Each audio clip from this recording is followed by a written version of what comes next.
जय जगन्नाथ।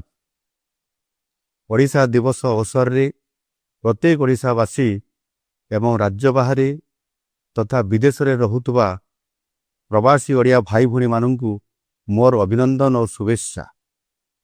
महाप्रभु श्री जगन्नाथों आशीर्वाद रे ओडिशा आज एक स्वतंत्र राज्य भावरे 90टी गौरवमय वर्ष अतिबाहित करी विकास पथरे आगे चली।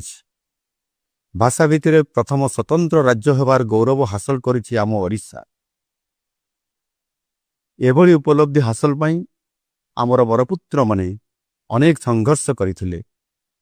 एही अवसर रे समानक प्रति मोर भक्तिपूत श्रद्धांजलि अर्पण करुछि।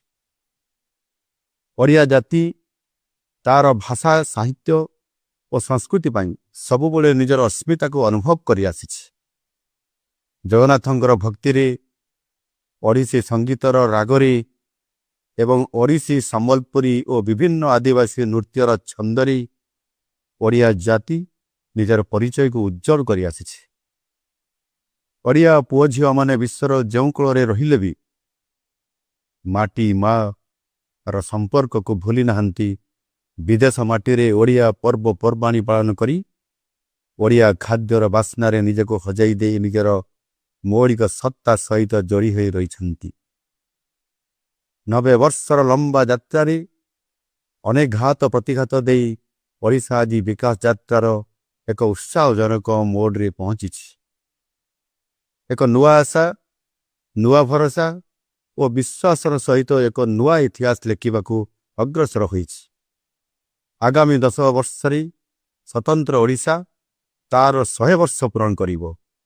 जेतेबेले ओडिशा हेब समृद्ध ओडिशा ता सहित विकसित भारत रे देशर ग्रोथ इंजिन हेबा पाई मध्य आम ओडिशा प्रस्तुत। एही 10 वर्ष प्रत्येक ओडियांक पाई संकल्पर वर्ष हेउ। आसंतु आमे समस्ते प्रत्येक ओडिया जेउठी रहिले भी समृद्ध ओडिशा गठनर लक्ष्य पूरण पाई प्रतिबद्ध होई काम करि चलिबा। वंदे उत्कल जननी।